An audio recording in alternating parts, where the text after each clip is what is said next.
ओम नमः शिवाय। सावन मास की आप सभी को हार्दिक शुभकामनाएं। सावन सोमवार व्रत कथा। प्राचीन समय की बात है। अमरपुर नगर में एक धनी व्यापारी रहता था। दूर दूर तक उसका व्यापार फैला हुआ था। नगर में उस व्यापारी का सभी लोग मान सम्मान करते थे।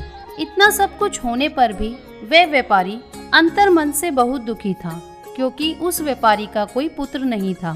दिन रात उसे एक ही चिंता सताती रहती, उसकी मृत्यु के बाद उसके इस बड़े व्यापार और धन संपत्ति को कौन संभालेगा। पुत्र पाने की इच्छा से वह व्यापारी प्रति सोमवार भगवान शिव की पूजा व्रत किया करता था। सायंकाल को व्यापारी शिव मंदिर में जाकर भगवान शिव के सामने घी का दीपक जलाया करता था। उस व्यापारी की भक्ति को देखकर एक दिन पार्वती जी ने भगवान शिव से कहा, हे प्राणनाथ, यह व्यापारी आपका सच्चा भक्त है। कितने दिनों से ये सोमवार का व्रत और पूजा नियमित कर रहा है। भगवान, आप इस व्यापारी की मनोकामना अवश्य पूर्ण करें। भगवान शिव ने मुस्कुराते हुए कहा, हे पार्वती, इस संसार में सबको उसके कर्म के अनुसार फल की प्राप्ति होती है। प्राणी जैसा कर्म करते हैं उन्हें वैसा ही फल प्राप्त होता है। इसके बावजूद पार्वती जी नहीं मानी। उन्होंने आग्रह करते हुए कहा, नहीं प्राणनाथ, आपको इस व्यापारी की इच्छा पूरी करनी ही पड़ेगी। यह आपका अनन्य भक्त है। प्रति सोमवार आपका विधिवत व्रत रखता है और पूजा अर्चना के बाद आपको भोग लगाकर एक समय भोजन ग्रहण करता है। आपको इसे पुत्र प्राप्ति का वरदान देना ही होगा। पार्वती जी का इतना आग्रह देख भगवान शिव ने कहा, तुम्हारे आग्रह पर मैं इस व्यापारी को पुत्र प्राप्ति का वरदान देता हूँ, लेकिन इसका पुत्र 16 वर्ष से अधिक जीवित नहीं रहेगा। उसी रात भगवान शिव ने स्वप्न में उस व्यापारी को दर्शन देकर उसे पुत्र प्राप्ति का वरदान दिया और उसके पुत्र के 16 वर्ष तक जीवित रहने की बात भी बताई। भगवान के वरदान से व्यापारी को खुशी तो हुई, लेकिन पुत्र की अल्पायु की चिंता ने उस खुशी को नष्ट कर दिया। व्यापारी पहले की तरह सोमवार का विधिवत व्रत करता रहा। कुछ महीने के बाद उसके घर अति सुंदर पुत्र उत्पन्न हुआ। पुत्र जन्म से ही व्यापारी के घर में खुशियां भर गई। बहुत धूमधाम से पुत्र जन्म का समारोह मनाया गया। व्यापारी को पुत्र जन्म की अधिक खुशी नहीं हुई, क्योंकि उसे पुत्र की अल्पायु के रहस्य का पता था। यह रहस्य घर में किसी को नहीं मालूम था। जब उसका पुत्र 12 वर्ष का हुआ तो उसे शिक्षा के लिए काशी भेजने का निश्चय हुआ।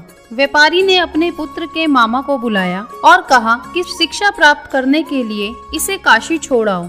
उसका पुत्र अपने मामा के साथ शिक्षा प्राप्त करने के लिए चल दिया। रास्ते में जहाँ भी उसके पुत्र और मामा रात्रि विश्राम के लिए ठहरते, वहीं यज्ञ करते और ब्राह्मणों को भोजन कराते। लंबी यात्रा के बाद उसके पुत्र और मामा एक नगर में पहुँचे। उस नगर के राजा की कन्या के विवाह की खुशी में पूरे नगर को सजाया गया था। निश्चित समय पर बारात आ गई, लेकिन वर का पिता अपने बेटे के एक आंख से काने होने के कारण बहुत चिंतित था। उसे इस बात का भय सता रहा था कि राजा को इस बात का पता चलने पर कहीं वह विवाह से इनकार न कर दे, इससे उसकी बदनामी होगी। वर के पिता ने व्यापारी के बेटे को देखा तो उसके मस्तिष्क में एक विचार आया। उसने सोचा, क्यों न इस लड़के को दूल्हा बनाकर राजकुमारी से विवाह करा दूं। विवाह के बाद इसको धन देकर विदा कर दूंगा और राजकुमारी को अपने नगर में ले जाऊंगा। वर के पिता ने इसी संबंध में व्यापारी के बेटे और उसके मामा से बात की। मामा ने धन मिलने के लालच में वर के पिता की बात स्वीकार कर ली। व्यापारी के बेटे को दूल्हे के वस्त्र पहनाकर राजकुमारी चंद्रिका से विवाह करा दिया गया। राजा ने बहुत सारा धन देकर राजकुमारी को विदा किया।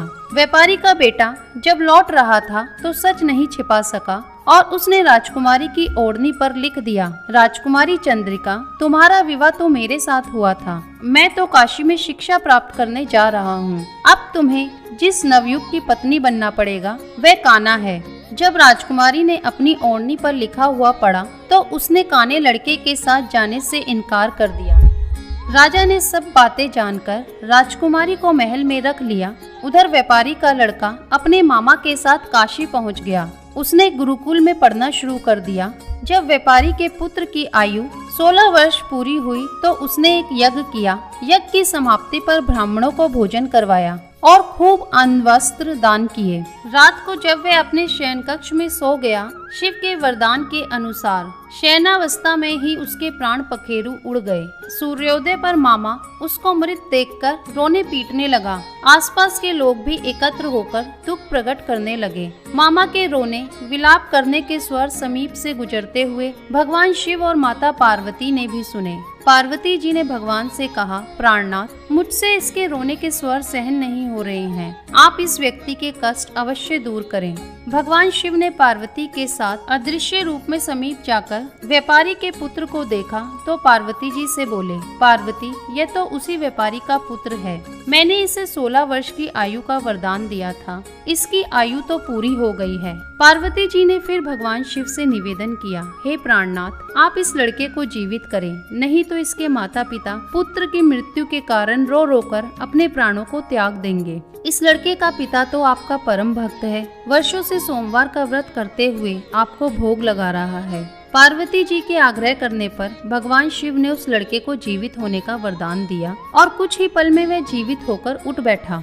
शिक्षा समाप्त करके व्यापारी का पुत्र अपने मामा के साथ अपने नगर की ओर चल दिया। दोनों चलते हुए उसी नगर में पहुँचे जहाँ उसका विवाह हुआ था। उस नगर में भी उसने यज्ञ का आयोजन किया।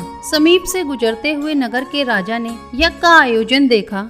राजा ने उसको तुरंत पहचान लिया। यज्ञ समाप्त होने पर राजा व्यापारी के पुत्र और उसके मामा को महल में ले गया और कुछ दिन उन्हें महल में रखकर बहुत सा धन वस्त्र देकर राजकुमारी के साथ विदा किया। रास्ते में सुरक्षा के लिए राजा ने बहुत से सैनिकों को भी उनके साथ भेजा। मामा ने नगर में पहुंचते ही एक दूत को घर भेजकर अपने आगमन की सूचना भेजी। अपने बेटे के जीवित वापस लौटने की सूचना से व्यापारी बहुत प्रसन्न हुआ।